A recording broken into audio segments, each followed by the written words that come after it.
नमस्कार, मैं अंकित पटेल आप लोग का स्वागत करता हूं हमारे इस YouTube चैनल पे रिसूट 247।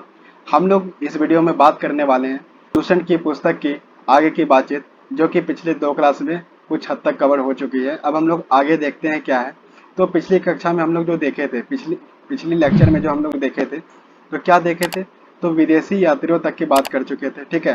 तो अब हम लोग आते हैं क्या, पुरातत्व संबंधित साक्ष्य से मिलने वाली जानकारी की बात करेंगे। तो हम लोग स्टार्ट करते हैं यहाँ से क्लास को।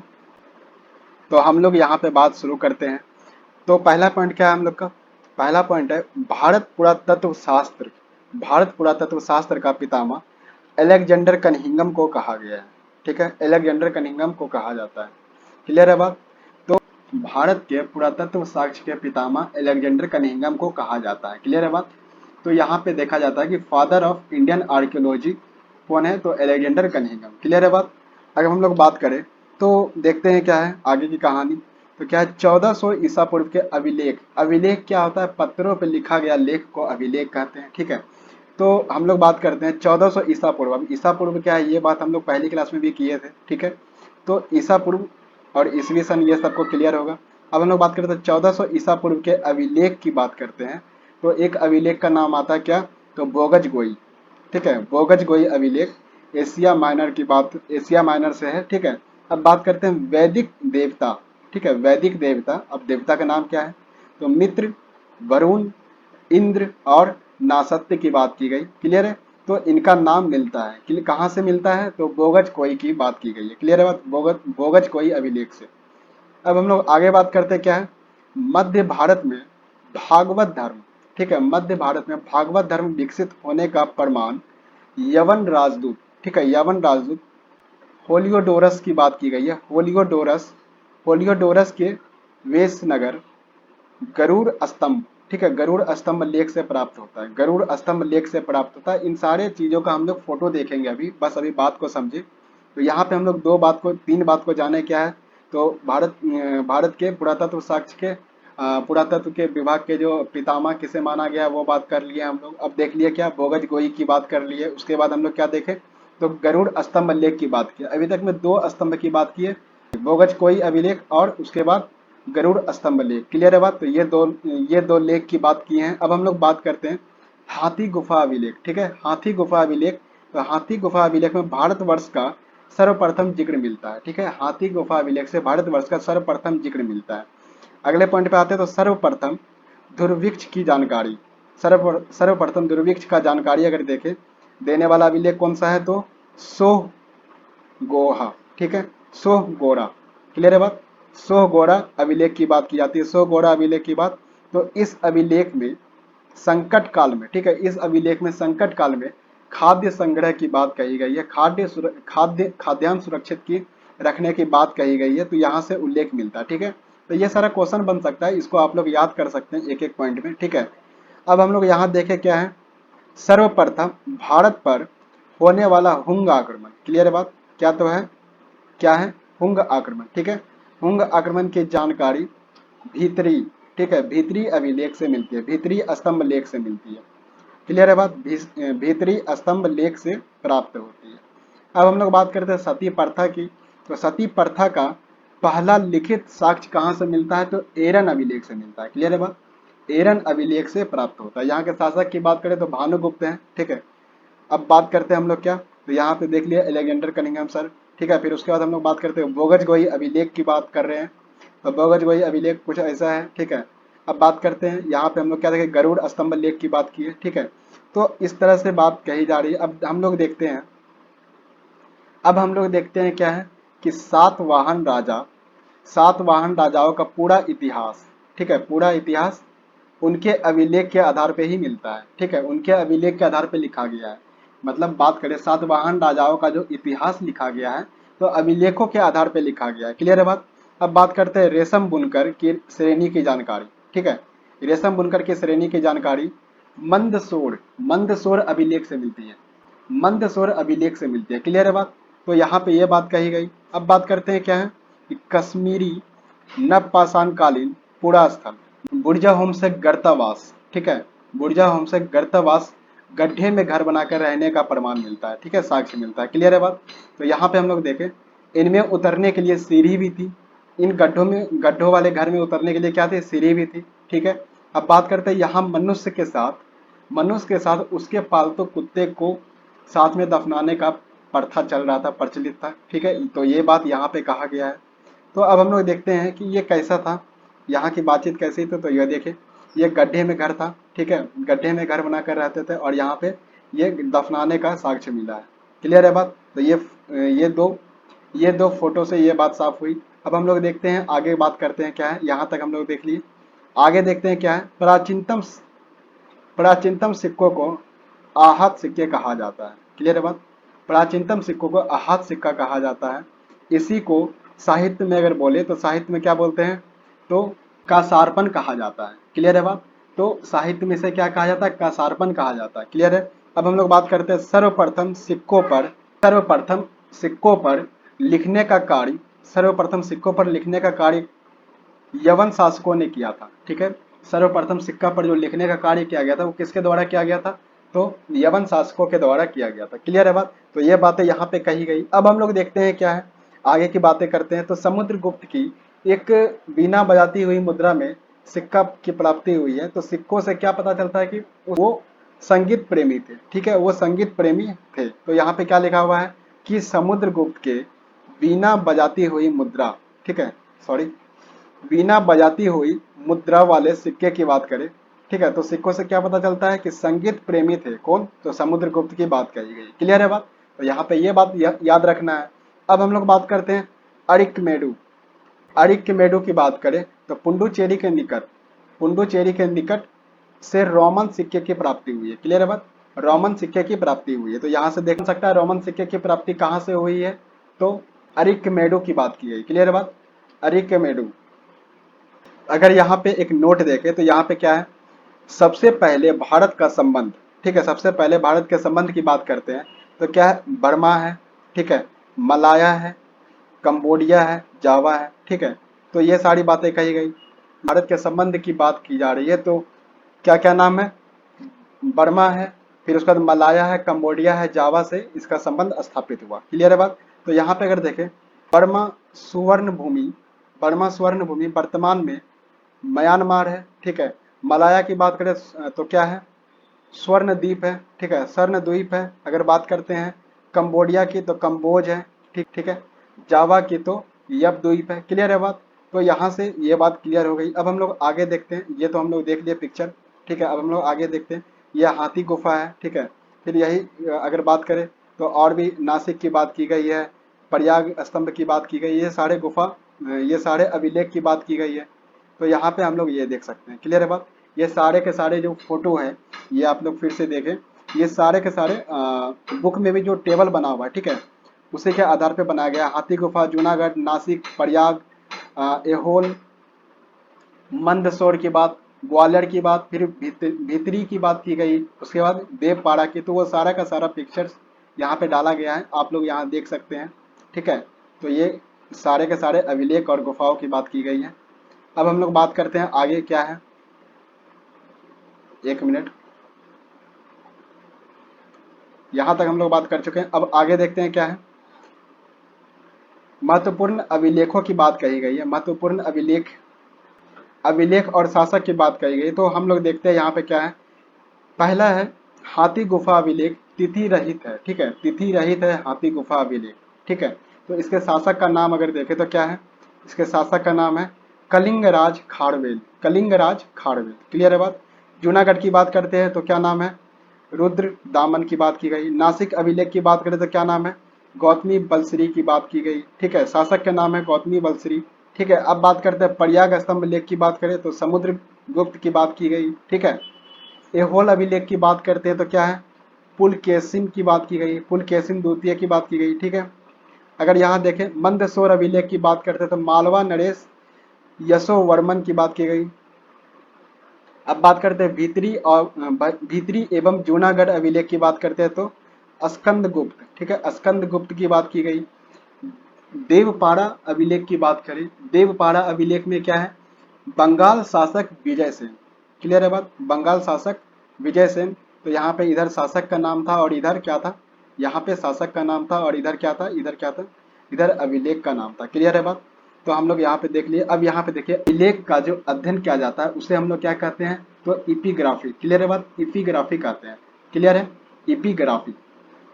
तो यहाँ पे हम लोग ये समझ लिए अभिलेख के अध्ययन को हम लोग क्या कहते हैं? तो इपिग्राफी। ठीक है, अब हम लोग आगे देखते हैं क्या है।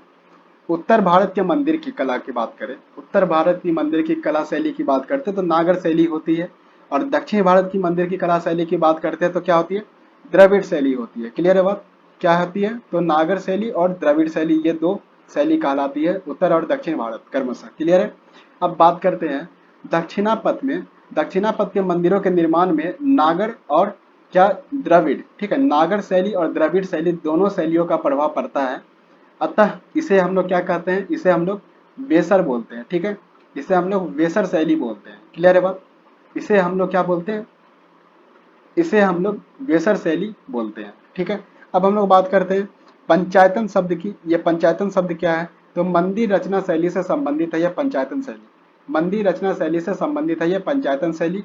अगर बात करते हैं एक हिंदू मंदिर, तब पंचायतन शैली कहलाती है मुख्य मंदिर चार सहायक मंदिरों से घिरा हुआ हो। क्लियर है बात? चार सहायक मंदिरों से क्या हो? घिरा हुआ हो। ठीक है, तो हम लोग बात करते हैं पंचायतन मंदिर के उदाहरण की।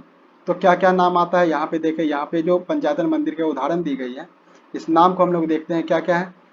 कंदरिया महादेव मंदिर, ठीक है, कंदरिया महादेव मंदिर, खुजराहो मन मंदिर, खजुराहो, ठीक है, लिंगराज मंदिर, लिंगराज मंदिर की बात करें तो भुवनेश्वर। फिर दशावतार मंदिर की बात करते हैं तो देवगढ़ उत्तर प्रदेश की बात हो गई। ठीक है, गोंडेश्वर मंदिर की बात करते हैं तो महाराष्ट्र में। क्लियर है? तो ये सारी बातें हैं यहाँ पे, इसको ध्यान में रखना है, ये सारी चीजें आपको याद रखनी है।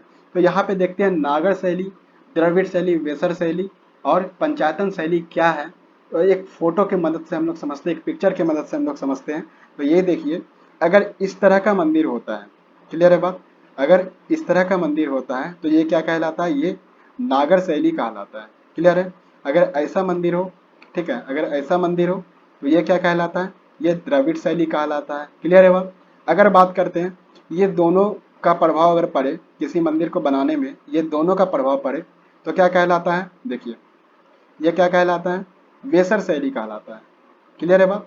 ये क्या कहलाता है? वेसर शैली कहलाता है। यहाँ तक ये बात क्लियर है। अब हम लोग आगे चलते हैं, ये मंदिरों की बात क्लियर हो गई। अब यहाँ पे देखते हैं पंचायतन मंदिर की। तो ये कुछ ऐसा होता है, इस तरह का मंदिर बनता है। क्लियर है बात? तो यहाँ पे हम लोग सब देख लिए, नागर शैली की बात कर लिए, द्रविड़ शैली की बात कर लिए और उसके बाद वेसर शैली की बात कर लिए, पंचायतन शैली की बात कर लिए। अब हम लोग क्या देखेंगे? अब हम लोग यहाँ पे देख रहे हैं कुछ सिक्के हैं, ठीक है, उसको यहाँ पे पिक्चर्स लगा हुआ है, अभिलेख का फोटो लगा हुआ है, ये सारा चीज देख लीजिए। तो यहाँ पे हम लोग का ये टॉपिक खत्म होता है। ठीक है, पुरातत्व संबंधित साक्ष्य से होने वाली प्राप्ति, पुरातत्व संबंधित साक्ष्य से जानकारी मिलने वाली सारी बातें यहाँ पे हम लोग जो लूसेंट में दी गई है वो बातें हम लोग कर लिए हैं। अब हम लोग आगे देखेंगे क्या है, आगे की टॉपिक हम लोग की है प्राग ऐतिहासिक काल। ठीक है, प्राग ऐतिहासिक काल की बातें अब हम लोग शुरू करेंगे। तो यहाँ से हम लोग स्टार्ट करने के पहले एक छोटा सा बात मैं बताना चाहूँगा कि अगर इन सारी चीज़ों के बारे में और भी डिटेल में जानना हो, लूसेंट के अलावा भी बहुत सारी बातें अगर जाननी हो, तो हम क्लास और भी ले रहा हूँ यूट्यूब पे। वो प्लेलिस्ट है एंशियंट हिस्ट्री के नाम से, तो आप लोग उस पर जाके डिटेल में समझ सकते हैं बात को। तो हम लोग यहाँ पे कंटिन्यू करते हैं प्राग ऐतिहासिक काल को। ठीक है, तो हम लोग यहाँ से बात करते हैं प्राग ऐतिहासिक काल की। तो हम लोग यहाँ से प्रागैतिहासिक काल की बात शुरू करते हैं। तो अब स्टार्ट करते हैं क्या है ये प्रागैतिहासिक काल। तो इतिहास का विभाजन तीन भाग में किया गया है। क्या क्या है? प्रागैतिहासिक काल, ठीक है, आद्य ऐतिहासिक काल और उसके बाद इतिहास की काल मानी जाती है, इतिहास काल बोलते हैं। ठीक है, ऐतिहासिक काल बोलते हैं। क्लियर है? तो यहाँ पे क्या क्या बताया गया है? प्रागैतिहासिक काल की बात की गई, आद्य ऐतिहासिक काल की बात की गई और इतिहास की बात बताई गई। ये तीन पार्ट में डिवाइड किया गया है। क्लियर है बात? विभाजन किया गया है। तो प्राग ऐतिहासिक काल को प्री हिस्ट्री, ठीक है, आद्य ऐतिहासिक काल को प्रोटो हिस्ट्री और उसके बाद अगर बात करें इतिहास की तो इसका हिस्ट्री। क्लियर है बात? तो हम लोग यहाँ पे बात कर सकते हैं प्री हिस्ट्री, प्रोटो हिस्ट्री और हिस्टोरिकल एज की बात करते हैं। तो अब हम लोग स्टार्ट करते हैं आगे की बातचीत। तो क्या क्या आता है? जिस काल में मनुष्य ने जिस काल में मनुष्य ने घटनाओं का कोई लिखित विवरण उद्धृत नहीं किया हो, ठीक है, उद्धृत नहीं किया हो, उसे क्या बोलते हैं, प्राग ऐतिहासिक काल। क्लियर है बात, प्राग ऐतिहासिक काल। अब इसे हम लोग थोड़ा अपने शब्दों में समझते हैं जिस काल से जानकारी सिर्फ मानव गतिविधि से प्राप्त चले, कोई लिखित प्रमाण ना हो, तो उसे हम लोग क्या बोलेंगे, प्राग ऐतिहासिक काल बोलेंगे। क्लियर है बात।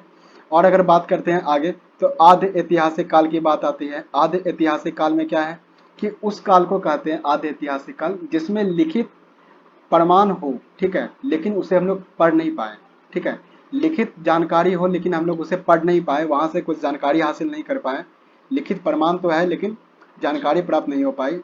तो यहाँ पे हम लोग बात करते हैं आद्य ऐतिहासिक काल, उस काल को कहते हैं जिस काल में लेखन कला, ठीक है, लेखन कला उपलब्ध हो, प्रचलित हो, लेकिन उसके बाद पढ़ा नहीं जा सका, ठीक है ना।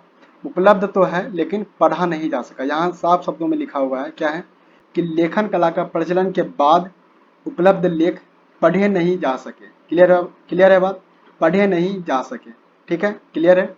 तो यहाँ पे यह बातें कही गई। तो यहाँ पे हम लोग देखते हैं मानव, देखते हैं तो क्या है, मानव विकास के उस काल को इतिहास काल कहा जाता है जिस काल में विवरण लिखित रूप से उपलब्ध हो। क्लियर है बात, विवरण लिखित रूप से उपलब्ध हो। तो यहाँ पे ये तीन बातें कही गई। इस तीनों बात में एक बात को हम लोग छोटे से शब्द में समझना चाहेंगे कि जिस काल में कोई भी लिखित प्रमाण की जानकारी नहीं मिलती है, कोई भी लिखित साक्ष्य प्राप्त नहीं है, तो उसे हम लोग क्या बोलते हैं, जहाँ पे जानकारी सिर्फ मानवों की गतिविधि से, पाषाण की गतिविधि, पाषाण की बात करें तो पाषाण मतलब पत्थर, स्टोन, ठीक है, तो पाषाण से जानकारी मिलती है या फिर मानव गतिविधि से जानकारी मिलती है, तो उसे हम लोग क्या बोलते हैं, उसे हम लोग बोलते हैं प्राग ऐतिहासिक काल, ठीक है, प्री हिस्ट्री, ठीक है, क्लियर है बात। अब हम लोग बात करते हैं कि देखें कि आधे ऐतिहासिक काल क्या है। तो आधे ऐतिहासिक काल में क्या होता है, लिखित जानकारी है, ठीक है, लेकिन यहाँ पे हम लोग लिखा हुआ जानकारी को हम लोग पढ़ नहीं पाए, ठीक है, लिखा हुआ साक्ष्य प्राप्त है लेकिन हम लोग पढ़ नहीं पाए। जैसे कि सिंधु सभ्यता में कई सारी चीजें लिखी गई है लेकिन हम लोग उसको पढ़ नहीं पाए, उसकी लिखी हुई लिपि को हम लोग समझ नहीं पाए, ठीक है। तो ये बातें हैं, क्लियर है। अब हम लोग आगे चलते हैं, क्या है, इतिहास की बात करते हैं। तो इसमें क्या है, लिखित प्रमाण है, ठीक है, लिखित प्रमाण है, मानवों के द्वारा समझा गया सारा लिखित प्रमाण है, तो वो सारी बातें हैं, लिखित विवरण उपलब्ध है। तो यहाँ पे ये तीनों काल में ये बातें कही गई है। पहला क्या है, लिखित प्रमाण नहीं है। दूसरा क्या है, लिखित प्रमाण लेकिन पढ़ा नहीं गया। तीसरा क्या है, लिखित प्रमाण है, पढ़ा भी गया। क्लियर है बात, तो इतना याद रखना है बस, और कुछ नहीं। अब हम लोग बात करते हैं ज्ञानी मानव की बात करें। ज्ञानी मानव कौन होते हैं, तो होमोसेपियंस होते हैं, ठीक है, ज्ञानी मानव होमोसेपियंस को कहते हैं। अगर मानव का विकास का काल बोले तो इसे हम लोग देखें, यहाँ पे मैंने इस पे एक लेक्चर्स भी लिया है, मैं इस पे पहले भी एक लेक्चर डिटेल में लिया हुआ हूँ। आप लोग ये वीडियो देख सकते हैं।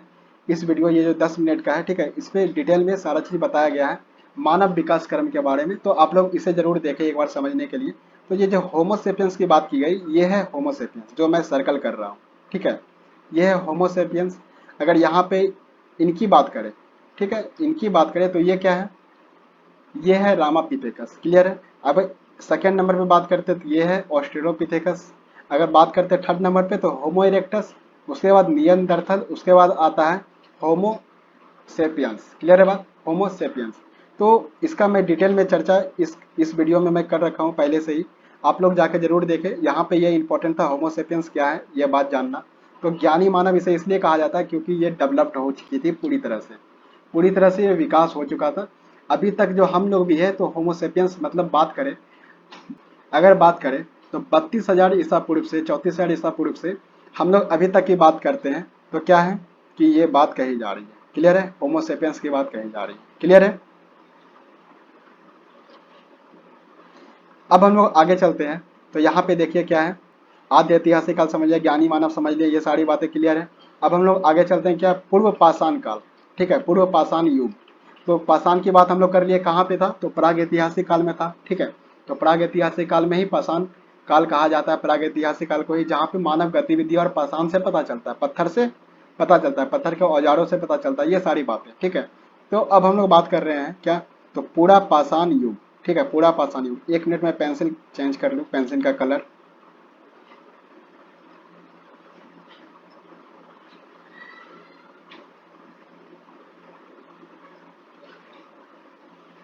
हाँ, तो यहाँ पे क्या बताया गया, पूर्व पाषाण युग या फिर पूरा पाषाण काल। ठीक है, पूरा पाषाण काल। तो पूरा पाषाण काल के मानव का जीविका का मुख्य आधार शिकार था। ठीक है, मुख्य आधार शिकार था। तो यहाँ पे जो मैंने अभी बात किया था कि जैसे यहाँ पे बताया ना, होमो ऑस्ट्रेलोपिथेकस, होमो इरेक्टस, फिर नियंदरथल, तो ये सब इसी सब काल से संबंधित है। ठीक है, ये सब इसी सब काल से संबंधित है। ठीक है ना।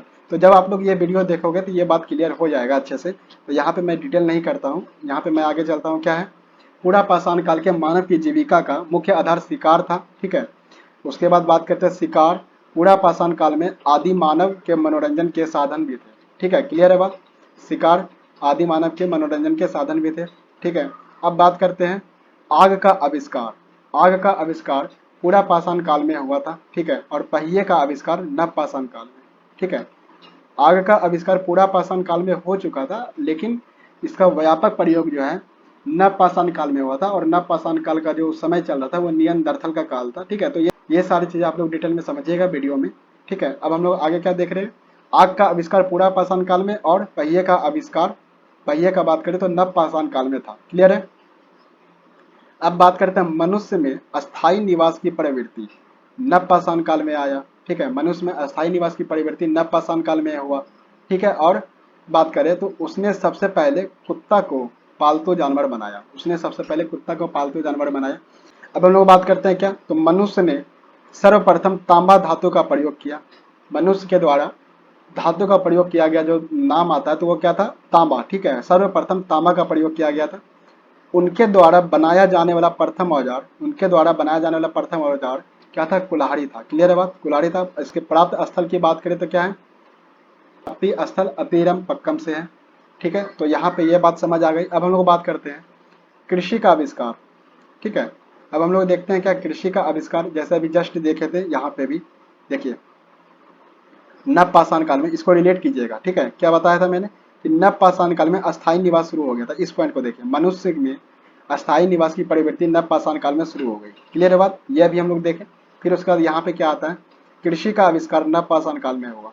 अब जब इंसान लोग, मानव लोग कृषि करने लग गए, तो कृषि को उगाने के लिए, कृषि को उगाने के लिए बहुत सारी विधियां होती है। ठीक है, तो उसको केयर करने के लिए, उसको देखने के लिए, तो ये जरूरी था कि उस जगह पे इंसान रुके, उस जगह पे मानव रुके। तो वहां से धीरे धीरे अस्थायी प्रवृत्ति शुरू हो गई। ठीक है, तो यहाँ पे हम लोग ये बोल सकते हैं कृषि का आविष्कार नव पाषाण काल में, और अस्थायी जीवन भी नव पाषाण काल में शुरुआत हो गई। क्लियर है बात, तो ये बात कही गई। अब बात करते प्राग ऐतिहासिक अन्न उत्पादन की बात करें तो अन्न उत्पादक स्थल मेहरगढ़। ठीक है, मेहरगढ़ पश्चिमी बलूचिस्तान में अवस्थित है। बलूचिस्तान जो है अभी के, उसके पश्चिमी बलूचिस्तान में अवस्थित है क्या, मेहरगढ़। ठीक है, अगर बात करते हैं कृषि के लिए अपनाए गए सबसे प्राचीन फसल। ठीक है, अपनाए गए सबसे प्राचीन फसल की बात की जा रही है तो गेहूं। ठीक है, गेहूं है, पहली फसल है। ठीक है, तो ये इंपॉर्टेंट होता था इस दृष्टिकोण से। तो यहाँ पे प्राचीन फसल की बात की जा रही है तो क्या क्या है, फसल में गेहूं और जौ। ठीक है, गेहूं और जौ याद रखना है। ठीक है, तो यहाँ पे गेहूं के साथ पहला फसल याद रखना है। क्लियर है बात, पहला फसल क्या था, तो गेहूं। अगर बात करते हैं, लेकिन मानव द्वारा सर्वप्रथम प्रयुक्त अनाज चावल था। क्लियर है बात, मानव द्वारा सर्वप्रथम प्रयुक्त अनाज चावल था। अब बात करते हैं कृषि का प्रथम उदाहरण मेहरगढ़ से ही प्राप्त होता है। कृषि का प्रथम उदाहरण मेहरगढ़ से ही प्राप्त होता है। कोल्डिहवा से बात करते हैं, कोल्डिहवा का संबंध चावल का प्राचीनतम साक्ष्य से है। क्लियर है, कोल्डिहवा के बात करें, कोल्डिहवा की बात करें तो ये इसका संबंध चावल के प्राचीनतम साक्ष्य से है। तो यहाँ पे ये दो नाम याद रखना है कृषि के उपयोगिता को लेकर के। ठीक है, अगर बात करते हैं, हम लोग आते हैं थोड़ा सा औजार की तरफ, तो पूर्व प्रस्तर भारत में पूर्व प्रस्तर युग के अधिकांश औजार, ठीक है, पूर्व प्रस्तर युग के अधिकांश औजार की बात करें तो क्या था, पत्थर के बने होते थे। क्लियर है बात, पत्थर के बने होते थे, स्फटिक के बने होते थे। क्लियर है बात, स्फटिक पत्थर के बने होते, पाषाण के बने होते थे। ये सारी बातें सेम है, पाषाण, पत्थर, स्टोन, ये सारी बातें सेम है।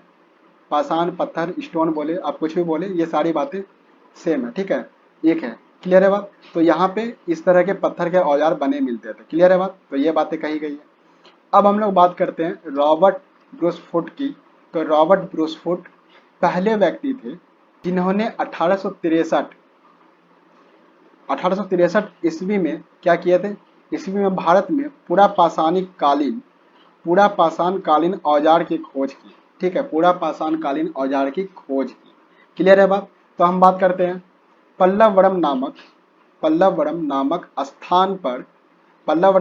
स्थान पर प्रथम भारतीय पुरापाषाण कलाकृति की खोज हुई थी। ठीक है, प्रथम भारतीय पुरापाषाण कलाकृति की खोज कहाँ पे हुई थी, तो पल्लवरम नामक स्थान पे। क्लियर है बात।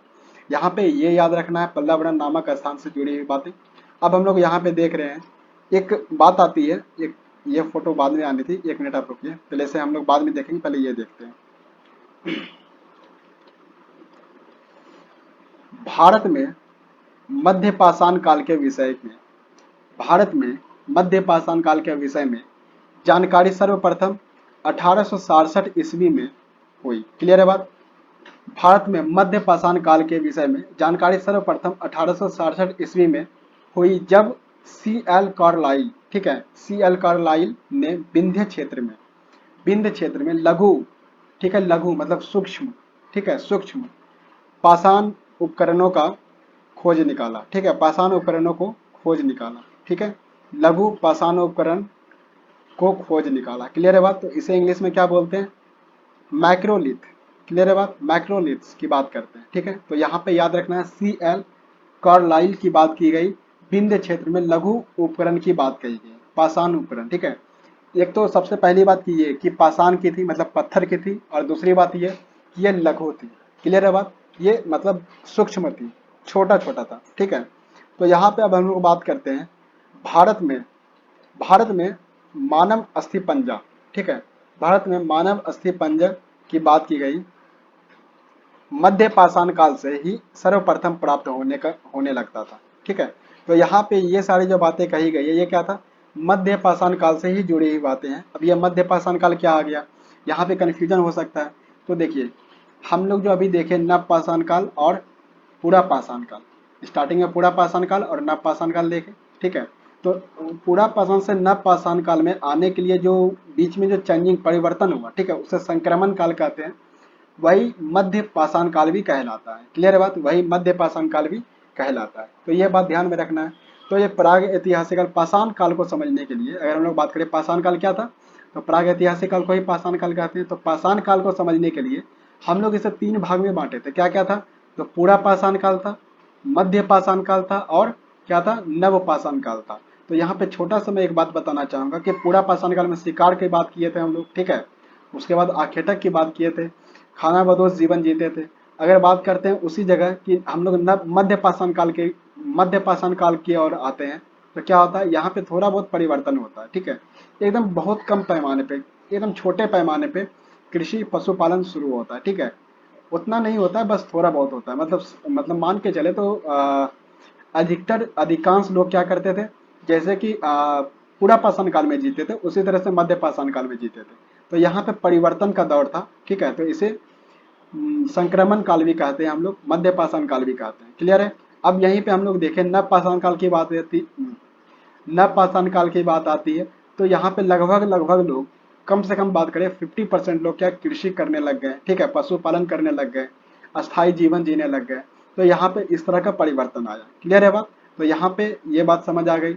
अब यहाँ देखते हैं हम लोग जो इसे बांटे, पाषाण काल को जो बांटे 3 भाग में, क्या क्या था, पूरा पाषाण काल, मध्य पाषाण काल और नव पाषाण काल। तो इसमें जो पूरा पाषाण काल है उसको वापस से 3 भाग में बांटा गया था। तो क्या क्या था, निम्न पूरा पाषाण काल, मध्य पूरा पाषाण काल, ठीक है, निम्न पूरा पाषाण काल, मध्य पूरा पाषाण काल और निम्न पूरा पाषाण काल, मध्य पूरा पाषाण काल और क्या था, उच्च पूरा पाषाण काल। तो ये 3 पार्ट, ये 3 भाग किसका था, तो पूरा पाषाण काल का। ठीक है, मध्य पाषाण काल का कुछ नहीं था और नव पाषाण काल का कुछ नहीं था, ये बात ध्यान में रखना है। क्लियर है बात। अब हम लोग आगे चलते हैं, क्या बात करने वाले थे कि भारत में अस्थिपंजा की बात हो गई। अब हम लोग बात करते हैं भारत में नव पाषाण कालीन सभ्यता का प्रारंभ की बात करें तो ईसा पूर्व 4000 के लगभग हुआ था। ठीक है, 4000 के लगभग हुआ था। तो यहाँ पे काल विभाजन की बात कर रहा है कि नवपाषाण काल 4000 वर्ष पूर्व स्टार्ट हो गया था, प्रारंभ हो गया था। ठीक है, तो इस तरह की बातें हैं। यहाँ पे देखते हैं भारत का सबसे प्राचीन नगर। अगर भारत का सबसे प्राचीन नगर की बात करते हैं तो क्या है, भारत के सबसे प्राचीन नगर में मोहनजोदारो। ठीक है, मोहनजोदारो था। ठीक है, सिंधी भाषा में सिंधी भाषा में जिसका अर्थ क्या होता है, मृतकों का टीला। ठीक है, मृतकों का टीला। तो ये बात ध्यान रखना, मृतकों का टीला किसे कहा जाता है, तो मोहनजोदारो को। क्लियर है बात। अब हम लोग बात करते हैं, कहाँ पे आते हैं, तो असम की बात करें तो हम लोग क्या बात करते हैं, तो असम का श्वेतबरु गिवन भारत में पाया जाने वाला एकमात्र, ठीक है, भारत में पाया जाने वाला एकमात्र कपि था। ठीक है, एकमात्र मानव कपि था। ठीक है, तो यहाँ पे ये बात बताया गया है। तो एकमात्र कपि का नाम बताया गया, क्या क्या यहाँ पे ध्यान रखना है, श्वेतबरु गिवन। क्लियर है बात, श्वेतबरु गिवन, कपि का नाम श्वेतबरु गिवन। तो ये याद रखना है यहाँ पे। क्लियर है, कहाँ से, तो असम, ये बात याद रखना है। ठीक है, तो यहाँ पे ये सारी जानकारी है। अब हम लोग देखते हैं क्या, इनाम गांव। इनाम गांव की बात करते हैं। इनाम गांव ताम्रपाषाण युग की एक बड़ी बस्ती है। जब ताम्रपाषाण युग शुरू हुआ था तो उस युग की एक बड़ी बस्ती है। इसका संबंध जो है जोड़वे संस्कृति से है। इसका संबंध जोड़वे संस्कृति से है। जब हम लोग स्टार्ट करेंगे सिंधु घाटी सभ्यता तो उसमें बहुत सारी संस्कृति के बारे में बताऊंगा। उस संस्कृति में क्या इंपॉर्टेंट था वो भी मैं बताऊंगा। तो अगर लूसेंट में दिया हुआ होगा तो ठीक है, अदरवाइज मैं देख लूंगा, अलग से भी बता दूंगा, कोई दिक्कत नहीं है उसमें। हम लोग यहाँ पे बात करते हैं क्या, तो भारत में शिवालिक की पहाड़ी से जीवाश्म का प्रमाण मिलता है। क्लियर है बात। अब प्राग ऐतिहासिक काल में भीमबेटका की गुफा की बात की गई है, भीमबेटका का चित्र शैली की बात की गई है। ठीक है, तो बहुत सारे इसमें चित्र से हम लोग को जानकारियां प्राप्त होती है भीमबेटका की गुफा से। तो ये बातें कही गई है प्राग ऐतिहासिक काल में, मतलब पाषाण काल की बात कही गई। तो मध्य पाषाण काल में भीमबेटका की गुफा में बात करें तो बहुत सारी चित्र से हम लोग को जानकारी प्राप्त हुई है। और भी कई सारे गुफाएं हैं, ऐसा नहीं कि सिर्फ भीमबेटका भी इसमें से प्रमुख है। क्लियर है बात। तो यहाँ पे ये प्रसिद्ध है, ये बातें बताई जा रही है क्या, प्राग ऐतिहासिक काल में भीमबेटका गुफा की शैल चित्र के लिए प्रसिद्ध है। क्लियर है बात, चित्रण के लिए प्रसिद्ध है, क्योंकि यहाँ से बहुत सारी जानकारियां प्राप्त हुई है। अब बात करते हैं क्या है, तो भारत में मनुष्य संबंधी सबसे पहला प्रमाण नर्मदा घाटी से मिलता है। क्लियर है बात, कहाँ से मिलता है, तो नर्मदा घाटी से मिलता है। ठीक है, तो ये बात ध्यान में रखना है। अब बात करते हैं, एक नोट दिया हुआ है, इस नोट को देखें क्या है, भारतीय नागरिक सेवा के अधिकारी रीजले प्रथम व्यक्ति थे जिन्होंने प्रथम बार वैज्ञानिक, ठीक ना, जिन्होंने प्रथम बार वैज्ञानिक आधार पर भारत की जनसंख्या का प्रजाति विभेदीकरण किया था। क्लियर है बात, जनसंख्या प्रजाति विभेदीकरण किया था। तो ये कौन थे, तो इसका नाम याद रखना, रीजले के नाम से है। ठीक है, रीजले थे, वो प्रथम व्यक्ति थे जिन्होंने क्या किया था, वैज्ञानिक आधार पर भारतीयों की जनसंख्या की प्रजाति का विभेदन किया था। ठीक है, विभेदीकरण किया था। क्लियर है बात, तो ये बात यहाँ पे ध्यान रखना है।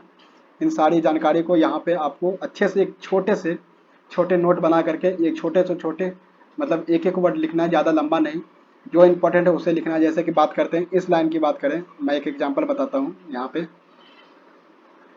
एक मिनट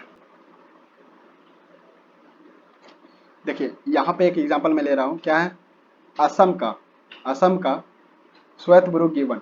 ठीक है, श्वेतबुरु गिवन, उसके बाद कुछ नहीं याद रखना है। ठीक है, असम का श्वेतबुरु गिवन, उसके बाद याद रखना है भारत में पाया जाने वाला। ठीक है, अब असम भारत में, तो भारत में, ठीक है, एकमात्र मानव था कपि। ठीक है, क्लियर है बात, क्लियर है बात, बस इतना याद रखना। इस तरह से छोटे छोटे नोट बनाइए। जैसे बात करते हैं, एक एग्जांपल और ले रहे हैं, क्या है, इनाम गांव। ठीक है, और ताम्रपाषाण। ठीक है, इनाम गांव, ताम्रपाषाण युग और एक बड़ी बस्ती याद रखना, बस ये तीन चीज और कुछ नहीं। यहाँ पे एक और बात याद रखना, क्या, जौड़वे संस्कृति से। ठीक है, इसका संबंध जौड़वे संस्कृति से है, बस बात खत्म, और कुछ भी एक्स्ट्रा नहीं। भीमबेटका का क्या है, तो भीमबेटका बहुत ही प्रसिद्ध है, किसके लिए, तो शैल चित्र के लिए। क्लियर है, बस ये बात खत्म। अब भीमबेटका का, अब हम लोग एक यहाँ पे एक फोटो दिखाए थे, तो ये रहा भीमबेटका। ठीक है, क्लियर है बात, ये सारा का सारा जो पिक्चर्स है क्या है, भीमबेटका का ये। ठीक है, तो ये बात यहाँ पे ध्यान में रखना है। तो ये बात था हम लोग का, यहाँ पे कंप्लीट हो गया प्राग ऐतिहासिक काल। और भी बहुत सारी बातें हैं प्राग ऐतिहासिक काल में, जिसको और भी डिटेल में जानना है लूसेंट के अलावा, तो वापस से मेरे प्लेलिस्ट पे जाए, एंसेंट इंडिया नाम से, सॉरी, एंशिएंट हिस्ट्री नाम से एक प्लेलिस्ट बना हुआ है मेरे नाम से, ठीक है। एंशिएंट हिस्ट्री बाय अंकित पटेल कीजिएगा या फिर रेसो 247 सर्च कीजिएगा तो आ जाएगा।